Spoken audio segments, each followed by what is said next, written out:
Školsko zvono.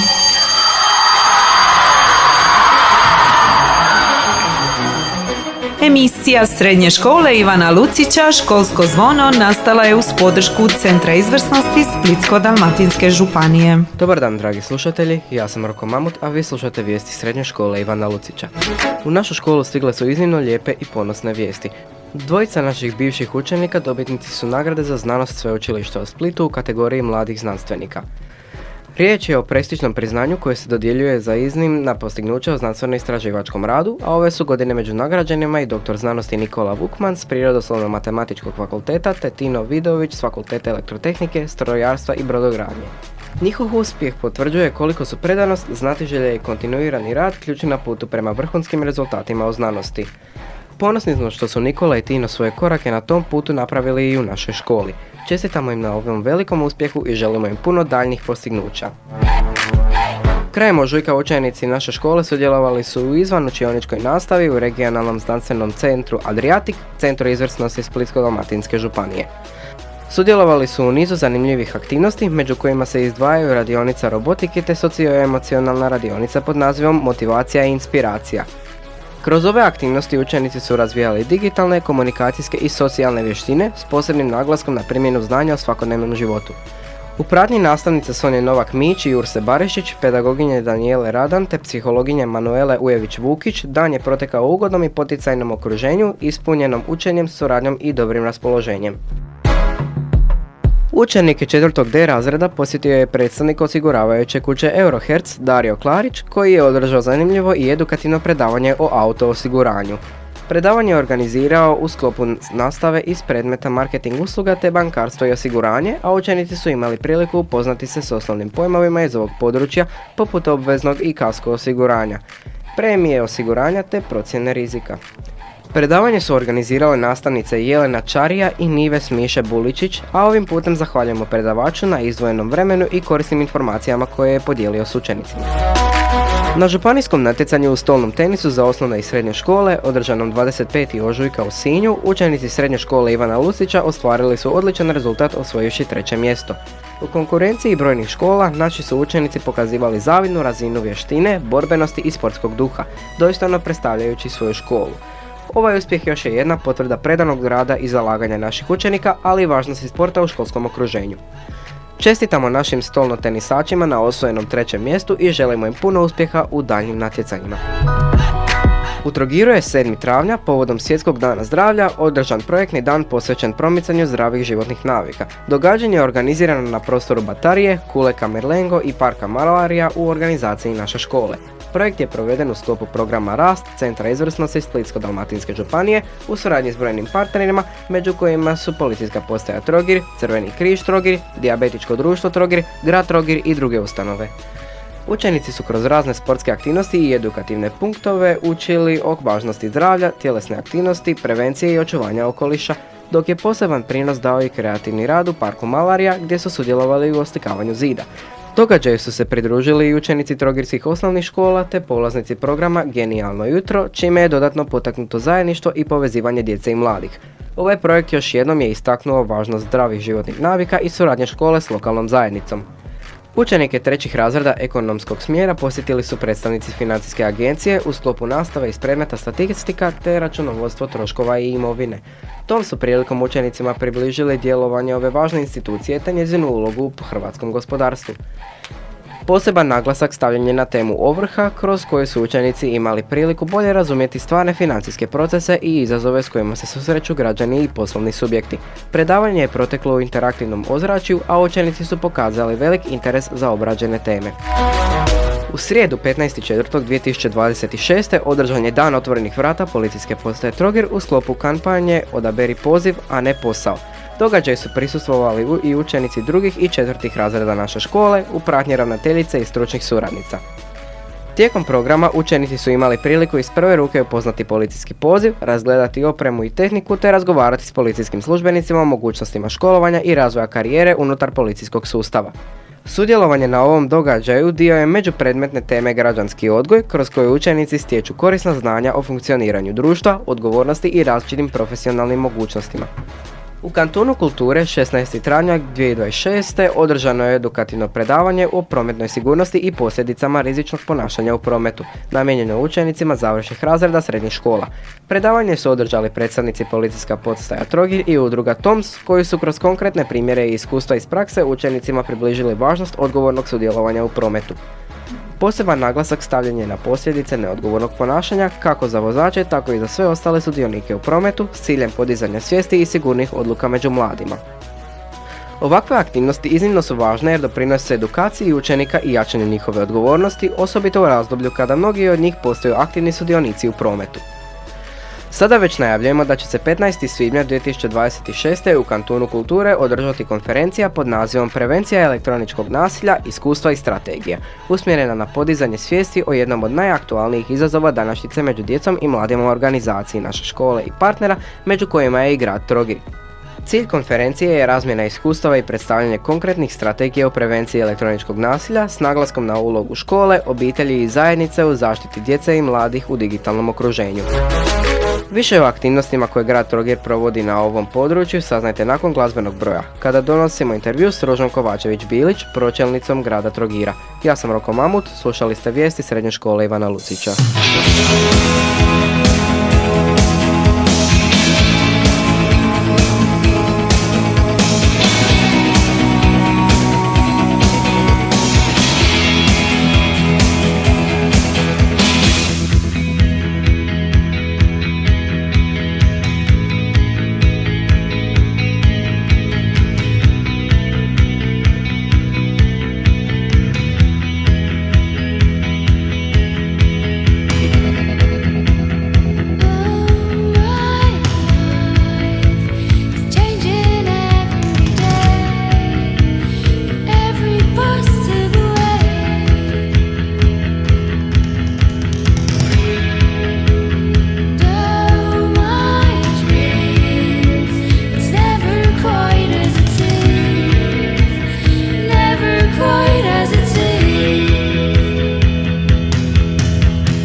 U nastavku emisije Školsko zvono donosimo razgovor sa posebnom gošćom. S nama je danas pročelnica za društvene djelatnosti grada Ruža Kovačević-Bilić. Razgovarat ćemo o mladima, školi, ali i o mogućnostima koje se nude učenicima u našem gradu. Za početak možete li nam ukratko reći što se obuhvaća vaš posao i kako izgleda jedan vaš radni dan? Bog, dobar dan i tebi i svim učenicama i učenicima naših srednjih škola i svoj djeci i mladima koji nas slušaju. Evo, onako zvuči možda malo dosadan naziv pročelnica Upravnog odjela za društvene djelatnosti u gradu Trogiru, ali to zbilja nije, to je sve samo ne dosadan posao. Evo, moj radni dan obično i skoro svaki dan započinje sa pregledavanjem mailova, izradom to-do liste. Ja volim biti sistematična, zapisati na početku dana sve što želim raditi taj dan i sve zadatke koje imam za taj dan. Onda obično s kolegama iz odjela malo raspravim, porazgovaramo o tome ko će šta raditi, podijele se predmeti i onda radimo po njima. Naš posao je vrlo dinamičan. Upravni odjel za društvene djelatnosti znači obuhvaća i predškolski odgoj i obrazovanje, dakle dječji vrtić Trogir, gdje imamo skoro 500 djece i 100 zaposlenih. Obuhvaća ustanove u kulturi, gradsku knjižnicu, muzej grada Trogira i Pučko otvoreno učilište u sklopu kojega djeluje kanton kulture. Obuhvaća i sportske objekte i sport, obuhvaća civilnu zaštitu i vatrogastvo. Znači, moj odjel pokriva gotovo sve ove javne službe koje imamo u gradu Trogiru i koje su građanima dostupne, a isto tako i socijalnu skrb i brigu o novorođenima i tako dalje. Znači, zbilja posla ima, posao je dinamičan, svaki dan su nove teme i mogu reći da sam zadovoljna njime. Koje projekte grad trenutno provodi za djecu i mlade, a koje biste posebno izdvojili? Pa evo, mogu odmah na početku reći da bi posebno izdvojila projekt Ekipa iz kantuna koji radi već drugu godinu postoji u našem gradu, zahvaljujući postojanju kantuna kulture i njegove voditeljici Marini Vujčić. To je projekt koji je zbilja okupio mlade entuzijaste koji se jako trude sebi, a i nama pružiti jedan novi kreativan sadržaj u našem gradu. Lani smo imali životinjsku farmu, ovu godinu imamo predstavu Nije lako biti mlad koja je u pripremi, uskoro i premijera, i to je zbilja jedan projekt koji bi izdvojila kao najveću novost u području djelovanja mladih na području grada Trogira. Što se tiče grada, mi nastojimo pratiti sve programe koje mlade interesiraju. Jel? Sve projekte vaših škola mi podržavamo, financiramo koliko smo mogućnosti. Osim toga, pomažemo maturantima, evo uskoro će početi dodjela 100 eura za maturalne plesove, da malo olakšamo kućne budžete. Nastojimo pomoći s radnim bilježnicama u osnovnim školama, financiranjem vrtića, izgradnjom igrališta, novih sportskih sadržaja i sl. Na koji način grad surađuje sa školama i podržava aktivnosti učenika? Pa evo, zbilja one škole koje su aktivne na području provođenja projekata obrate nam se sa svojim potrebama, bilo da je to nabava opreme, bilo da je financiranje nekih aktivnosti i mi zbilja nastojimo pomoći. Evo, sa srednjom školom Ivana Lucića provodimo ove školske godine projekt Kairos na mreži, koji je zbilja jedan važan i prevažan projekt prevencije međuvršnjačkog nasilja, osobito u digitalnom okruženju. I zbilja možemo reći da smo ponosni na srednju školu što ima ljude koji žele i imaju volje provoditi takve projekte, a isto tako i osnovne škole provode projekte na razini predmetne nastave i slično, i mi nastojimo podržati i financirati te projekte. Postoje li konkretne prilike za učenike poput radionica, stipendija ili projekata u koje se mogu uključiti? Naravno, grad Trogir svake godine raspisuje natječaj za stipendiranje učenika i studenata. On bude objavljen obično u rujnu ili listopadu i stipendije iznose 200 eura za studente, 100 za učenike i naravno svi učenici i studenti koji ostvaruju postotak izvrsnosti i prosjek mogu ostvariti pravo na stipendiju. Svake godine sve više i više raste broj učenika i studenata koji imaju pravo na stipendiju i to je stvarno pohvalno. Premašili smo brojku 80 ove godine, a isto tako i učenicima i studentima lošijeg imovinskog statusa nastojimo pomoći također sa financijama. Što se tiče radionica i projekata, naravno da će grad Trogir podržavati sve inicijative mladih na području grada Trogira. Meni je žao što u Trogiru nema neka udruga mladih u smislu na koji način grad financira udruge, da mladi sami ponude sadržaj koji bi mi onda pomogli i pratili i podržali kao grad u smislu financija i pomoći administrativne i slično. Evo, ja pozivam mlade zbilja, ako se stvori neka kritična masa i ako se uspijete udružiti, da se obratite za bilo kakvu pomoć ili podršku. Koliko je po vašem mišljenju važno da se mladi uključe u život zajednice i kako ih na to zapravo potaknuti? Pa ne znam, kroz povijest se pokazalo da najviše teška vremena potiču mlade na neke promjene i zbilja ne bi smjeli o mladima govoriti bez mladih. Znači, na isti način kao što za osobe s invaliditetom ne smijemo govoriti bez njih, na isti način su mladi ranjiva skupina, jer u izazovnim vremenima kao što su ova, a svakim mladima su njihova vremena izazovna, smatram da mi, lokalna zajednica, moramo njima biti podrška i zapravo svaku njihovu inicijativu podržati koliko je god to moguće. Tako da, evo, grad Trogir provodi projekt I tebe se pita, to je projekt participativnog budžetiranja gdje su I mladi pozvani da se uključe i daju svoje prijedloge što žele mijenjati u svome gradu, što žele, kakvu promjenu žele vidjeti, gdje žele da se ulaže i slično, tako da pozivam I da se uključe u taj projekt i da budu glas svoje skupine u našem gradu. Što biste voljeli dodatno unaprijediti kada je riječ o sadržajima za mlade u našem gradu? Pa eto, možda najviše to da se mladi sami iskažu, da se grupiraju, da kažu svoje interese, a da mi budemo u tome podrška. Mi koliko je god moguće ćemo ulagati u sportsku infrastrukturu, u kulturne sadržaje, pomagati školama u projektima. Mi ćemo uvijek biti u podrška, ali zapravo inicijativa treba krenuti od vas samih, a mi tu trebamo biti podrška i stvoriti vam u našem gradu jedno sigurno okruženje. Evo, i za kraj, kako biste opisali naš grad u 3 riječi? Naš grad je, najprije sam htjela reći mali I stari, ali ne u negativnom kontekstu, nego u pozitivnom, ali zapravo želim reći da je topao, šarmantan I živahan. Evo, hvala na razgovoru I izdvojenom vremenu. Hvala tebi. Poštovani slušatelji, bila je to pročelnica za društvene djelatnosti Ruža Kovačević-Bilić. Ja sam Mirna Gujna, ostanite u Školsko zvono, glas naše škole.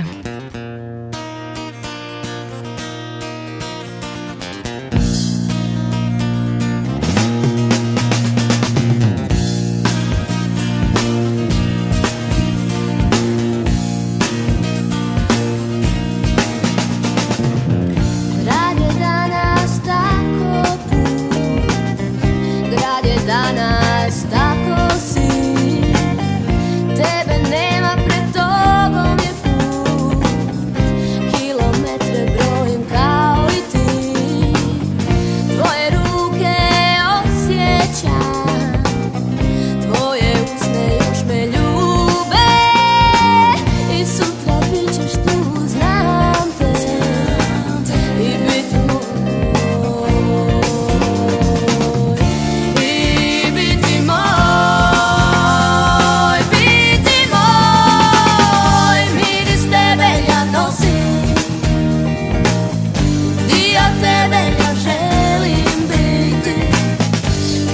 Šapat koji čuješ rado, dio tebe.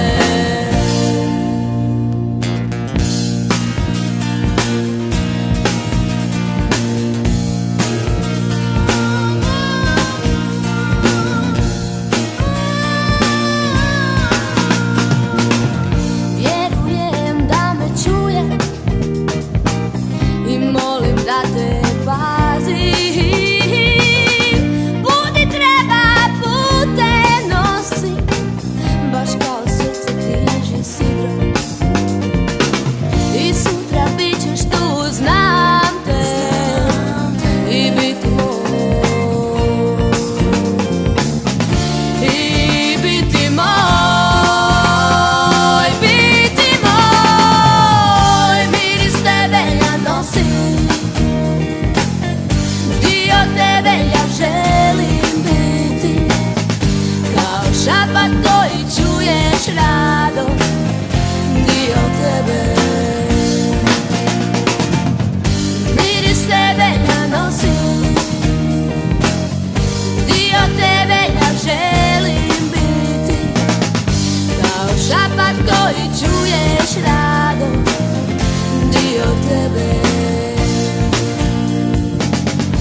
Ej Gabriele, htio sam ti ispričati malo o međunarodnom projektu kojega provodimo u našoj školi. Ajde, baš me zanima. Spominja si da je međunarodni, pa mi zvuči baš zanimljivo. Je, projekt se zove We have a home in every corner of the world i dio je e-twinninga. Tu ti je projekt gdje naša škola surađuje s učenicima iz drugih država. To je super. Dobra prilika da vidiš kako drugi žive i razmišljaju. Upravo to. Projekt je pokrenja nastavnik iz Turske, a kod nas ga vodi naša nastavnica Perislava Bešić-Snatić. Znači, projekt ima baš ozbiljnu organizaciju za sebe. Ma je, ima nas dosta uključenih. Lipo. Vidi se da je prava timska priča. Baš tako. Cijeli projekt se vrti oko 3 glavne stvari. Poznavanje različitih kultura, ljudskih prava i klimatske promjene. Zvuči zahtjevno, ali i korisno za razumjeti svijet oko nas. Nije, ali smo to radili na zanimljiv način. Na početku smo izrađivali logo projekta i postere i radili anketu. Znači, spoj kreativnosti i istraživanja. Dobra kombinacija. Tako je. Poslije smo radili kulturnu kartu u čemu svaka država predstavlja svoje običaje, kulturu i način života. To mi je posebno zanimljivo. Baš kroz to najbolje upoznaš druge. Je, stvarno naučiš puno. Onda smo se upoznali sa općom deklaracijom o ljudskim pravima i radili plakate na tu temu. To su ona osnovna prava koja bi svi trebali imati, tako? Da, i tek tad skužiš koliko su ta prava važna i koliko nisu svima jednako dostupna. Da, često to uzimamo zdravo za gotovo, a zapravo nije svima isto. Poslije toga smo radili stablo vrijednosti. Zvuči zanimljivo, o čemu se to radi? Tu te aktivnosti razmišljamo koje su nam najvažnije vrijednosti, ka ljudima i ka društvu. I onda ih povezujemo u jednu zajedničku priču. Lipo, to te baš natjera da malo zastaneš i promisliš šta ti je stvarno bitno. Je, i puno naučiš i o sebi i o drugima. Nakon toga smo imali vodeni dnevnik. To već zvuči ozbiljnije. Šta ste tu istraživali? Istraživali smo kako klimatske promjene utječu na ljudska prava. Recimo, ako nema vode ili je zagađena, to direktno utječe na ljudski život. Znači, klimatske promjene nisu samo okoliš, nego i kvaliteta života ljudi. Baš to. I kroz to smo pokušali naći neka rješenja i podići svijest o tom problemu. To mi se sviđa. Nije samo teorija, nego i konkretno razmišljanje šta napraviti. I na kraju smo napravili knjigu priča, gdje smo sve to nekako povezali kroz različite priče i poruke. Baš lijep način da se zaokruži cijeli projekt. Je, i cijeli projekt nas je naučio da bolje razumijemo druge kulture, da razvijemo empatiju i da zajedno tražimo rješenja za probleme. To je zapravo i najvažnija poruka svega. Baš si to dobro rekao. Moram priznat, sad si me stvarno zainteresirao. Ajde, još bolje. Šta nas je više, to smo jači. Školsko zvono.